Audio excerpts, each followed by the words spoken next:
Welcome to the great Southwest in Phoenix, Arizona, where tonight it's Game 2 in a Western Conference semifinal between the San Antonio Spurs and the Phoenix Suns. The Suns lead in the best-of-7 series, 1-0 after Tuesday night's 98-89 victory. The Suns now won a record 4 straight playoff games, and Dan Marley and the America West Arena, every game has been a sellout. They set an all-time attendance record, and one of the reasons is this guy, Sir Charles Barkley. And let's look now at the Jeep Eagle starting lineup. A lot of pressure on Avery Johnson. He must keep Kevin Johnson out of the middle of the floor. Also, can Dale Ellis skate Dan Marley on all of the down screens? In game 1, only 4 shots. You just can't do that. He's a primetime scorer. The officials in charge of this game: Ed T. Rush, Hugh Hollins, and Bob Delaney. John Lucas, the head coach, he being a first-year coach, taking over the San Antonio Spurs on December 18th, and what a run they went on after that. Paul Westphal, likewise, in his first year. His number retired here at America West Arena, 1 of 4 for the Phoenix Suns. John Elliott, who hit his first 2 shots and then hit only 1 of his next 11 shots, gets it off to Avery Johnson. Antoine Carr had his best game against the Suns in game 1, 19 points and 8 rebounds. Here's Robinson. Mark West will try to track him early. He and Oliver Miller will change up on that, and Ellis misses again. He was 1 of 4 on Tuesday night. Marley gets down quickly and misses a shot. Cardinal rule when you play Phoenix, when you take an outside shot, your man defending is leaving. You can call a cherry pick and whatever. He's a design release man. David Robinson backing in. He had 32 points in the first game. Good ball movement. Antoine Carr wide open. Doesn't get it. Barkley with a rebound. San Antonio must show us some offensive boards. In game 1, they had 14. They can do it. In the early going, though, we can see no one even close to getting that rebound. Barkley puts it up, and what a relief that must be for Charles to hit the first shot. Game 1, he did the same thing, made the first 2. The big thing for Charles is just relax, play basketball. You don't get to be at the level that Charles is at by listening to other people adjust your game. Dale Ellis now kicks it back to Avery Johnson. 8 seconds on the shot clock. See, they'll keep trapping, switching, and not allowing anyone else because they know that Avery will not take the shot. As he moves inside, it's going to be turned over to the Suns as they have a shot clock expiring on him. Good defense. Well, see, they're running him on the baseline. And now all that is just to clear the side. He completely throws his man by taking the early jump shot. Well, the Suns look like they've kept that defensive intensity they had in game 1 thus far. As you mentioned, they're switching. They have been playing such good defense. And San Antonio is going to have to find a combination, and John Lucas has talked about finding the right tempo. I like that, but remember, game 1 was ragged, and we played in many spurts going both ways. 14-2, 10-0. So let's hope that it's more equal, even out this game. Robinson can't get it to go, and the Spurs are not on the scoreboard yet, trailing 2-0. They're 0 for 3. Barkley from outside. Well, that 20-minute shoot-around that he had after the game evidently has put him razor sharp. Well, you also have to remember he missed 5 games in the last 2 weeks of the season because of an injured right shoulder. Now, he claims it's not bothering him, but you see him when he's out here warming up. He's trying to open up that area of his shoulder. I noticed that when they were warming up, he was rotating that arm around. Avery Johnson hitting the shot. There's some thought that Johnson won't get as many minutes tonight. They may have to make a change at that point guard. Somebody that can shoot the ball outside and keep him honest. Mark West inside. Loves to go to his left. Will always dunk or with that left hand or shoot the baby hook in the lane. Well, he's such a good percentage shooter because of those kind of shots. He's shooting 56% in the playoffs, 61% in the regular season. 6-2 the Suns. Antoine Carr backing into Barkley. And Carr, who said, I kind of enjoy bouncing off of Charles Barkley, did a job there. Marley tries to track it down. He saves it and gets it out to Dumas. Marley will pull up with a 2. And the Suns look very calm, cool, and collected after being so tentative against the Los Angeles Lakers. Now, the Spurs played that well. They switched. They were right up on top, but Marley, that was a quick release, Gary. Suns 4 of 5 shooting in this ball game. Robinson backing in on Mark West. Nice spin move. The Admiral so smooth. 7'1" and getting that one to go. Well, David has respect for Mark West. Physical strength, long arms, very, very tough in the upper body. Here's West trying to catch it inside. It'll come out instead to David Robinson. In the game Monday night, Avery Johnson scored 2 quick baskets going baseline to baseline. And John Lucas talked about it, got him in the wrong tempo. The first 9 minutes, they never did get the tempo back as Robinson hits again. I like the game plan. David Robinson is handling the basketball, and anytime that happens, good things will come about. If they double team, you're opening up your offense for a nice 15 to 17-foot shot. Dumas, who had a playoff career high at 22 points. That's good. The basket is good. Goaltending is called because the net was disrupted with as long and the rim while the ball was over the cylinder. That's where Dumas is his best, creating inside on the baseline area. Well, he better do that because they run no plays for him. Right. Robinson running right, trying to shoot left. That's a tough shot. Out it comes to Marley. He and Ellis were kind of tangled up, and Hugh Hollins is calling a foul on him, I believe. Excellent call. Excellent call. As they both got to half court, Dale Ellis reached out and grabbed Marley and pulled on him. Now, you can see already that they are releasing every time the shot goes up. We're going to show it to you. Keep an eye on the middle of the court. Now, out in front now. Out in front. You see him, he grabbed him right there at half court.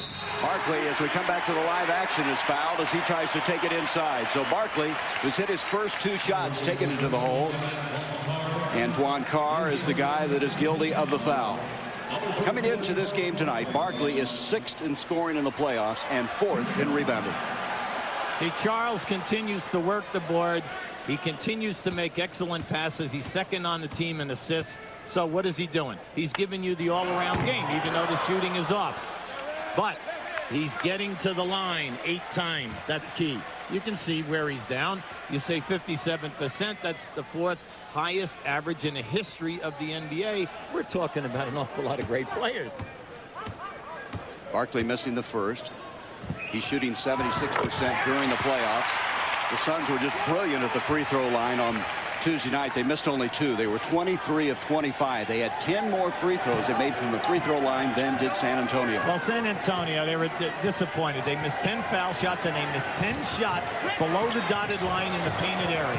Dale Ellis trying to get a good look. He may have hurried that a little bit. Antoine Carr, baseline, fall away. Good effort. Robinson tries to follow, and Barkley's got it. Charles will take it, kicks it out to Kevin Johnson. Marley with a 3. That one was not quite squared up. He hurried that shot. Avery Johnson now looking to the trailer. Antoine Carr, and Carr, the veteran, 9th year out of Wichita State, has 4 points. I like Antoine off early here. He's just continuing where he left off in game 2. Barkley misses at the other end. Game 1. 11-10, the Suns. Wait for the big fella. Wait for the big fella and then set up your game. That's up off of Carr. Barkley with a heads-up play. We're going to take a break. 6:26 to go. First quarter, the Suns by 1.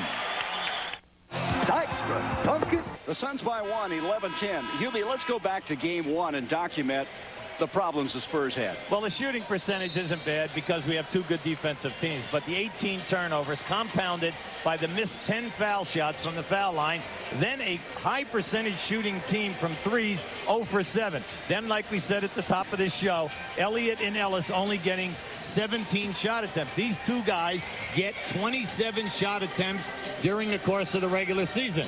And Dale Ellis was like he was not even in the ball game, 1 for 4. Well, you got to give Dan Marley some credit for that. He didn't give him a lot of good looks. You know, you're talking about those 18 turnovers. What was amazing about that, Hubie, 15 of those were steals by the Suns.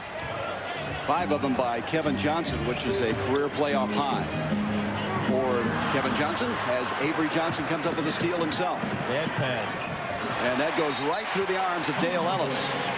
See, Dale Ellis is looking at Avery Johnson right now, but Dale Ellis took his eyes off of the ball. And Avery Johnson reaching in and committing the foul on Kevin Johnson. What a game Kevin had. The first game, 25 points, 7 assists, and 5 steals. Well, the game plan by San Antonio game 1, keep Kevin Johnson out of the middle of the floor. Well, as we looked at that game, he was in the middle of the floor the entire night. Barkley gets it in very low. He gets it down low, he's unstoppable. Yeah, but you see, he's been shooting the ball into the rim. Whereas right there, you saw that he elevated and got it up into the box. That's Charles. And Charles is now 3 of 4 shooting-wise. Suns by 3. Sean Elliott very quiet. I see they're clearing the side, letting him work. He can take care of Dumas and get him in foul trouble. Dumas committing the foul. Let's go back to the last basket by Barkley. Now, see, the double team is going to come late here, and he splits it right there. And see, on that release, you've got to put that one up soft with backspin in the top of the box, above the rim. That was thrown back court. As Sean Elliott, a little too tall for Avery Johnson. Well, you can see that is a very frustrated coach. Why? Because the last 2 passes down at that end for turnovers, you know, have really been horrible plays. It's already 4 turnovers against the Spurs. This is playoff time. Each possession is like a pot of gold. Avery Johnson picking up his 2nd foul as he tried to stop KJ's move to the baseline. See, he can stay with this because he's flexible. He knows that he's going to go to Willie Anderson or Vinny Del Negro, both guys who played well in game 1. Expect to see more of Willie Anderson this ball game. He was hurt in that other game, you might recall. He tripped, and then inadvertently Kevin's knee hit him in the head, and he only played 11 minutes. Johnson from outside over the back. It'll be San Antonio's basketball. So the tempo is so different tonight, and I'm sure that John Lucas much more comfortable with it. Oh, sure. Mainly because San Antonio's scoring. They haven't hit that valley yet. You know, where we were talking about earlier, 14-2, 10-0. You've got to score and keep it a half-court game. Robinson the foul away over Mark West. Barkley's there. They've done a good job of not getting any second chances or giving them to the Spurs. Doing a job on the defensive boards. Here is Kevin Johnson from outside. He's missed 2 in a row. And we have a foul inside. Over the back. That time David Robinson was on the inside. And he was pushed right under the backcourt. I want to give Mark West a little credit here right now. He's doing an excellent job in keeping David Robinson out of the painted area. He's forcing him to that fadeaway jump shot. Some tough shots, but you know, Robinson hit those tough shots on Tuesday night, and we'll see if he can do it tonight. That foul on Mark West, his first, 13-10, the Suns. Robinson tries to go by Mark, and Mark has committed his 2nd foul in a hurry. You're Phoenix. Right now, Tommy Chambers is going to come in for Mark West. You say, why Chambers over Oliver Miller? Well, they have 6 fouls times 3. They have 18 fouls to give at this position. They're going to wear David Robinson down by bumping and bumping. Now they're looking for Chambers to come in. Now they wave him in. Now what problem does Chambers give Robinson? He can fake him to the top of the circle and force Robinson to come out high. That should open up the inside game of Carr and also Elliott off the dribble. That was the 3rd team foul. Now we have the 4th team foul as Marley picks up a foul inside. So 3 quick fouls against the Phoenix Suns. When you play Phoenix, they have a height disadvantage. They're smaller. They're one of the smallest teams in the league. You have got to punish them down inside, not by throwing fadeaway stuff, but continue to slash to the rim. Robinson and Chambers hung up inside. Tom at 6'10", trying to stay with the Admiral. Nice pass to Johnson, changed the shot and got it. Like we said in game 1, if Kevin Johnson's going to leave Avery Johnson, he must get open and make the shots. Kevin Johnson 0 for 2 shooting, kicks it out to Chambers. Nice. Chambers takes it to the hole. He goes to the hole with the left hand as well as anybody. Well, ever since he's been in the league, Gary, he always played on the right side of the floor. Lenny Wilkins with Seattle used to run that high pick and roll. Tommy's one of the all-time great forward finishers from at least 20 feet out. And we have a foul away from the ball as Ellis running through a pick. Now, this is what you love about Tommy's game. You cannot be an all-star in this league on 2 occasions, all league on 2 occasions, if you cannot finish. And, you know, it's difficult. He's had a tough season. They cut his minutes down. They have all of these young players. He's saying, I'm healthy. Some nights 6 minutes, some nights 20 minutes. Well, he's really done a great job of suppressing his ego. He never started a game this year. Here is Chambers' numbers. As you can see how they've diminished, but this is the first year he's never started a ball game. Yeah, it's very tough, especially with a player who has as much pride as Tommy Chambers has. That foul a moment ago was on Dumas. He has 2, and Cedric Sabalas now getting ready to come to the ball game. Dumas, who played so well defensively in game 1, picking up a couple of quick fouls. Now, see, I like that. That time David Robinson stepped out, they trapped, and that helped Avery Johnson on KJ. 6 seconds.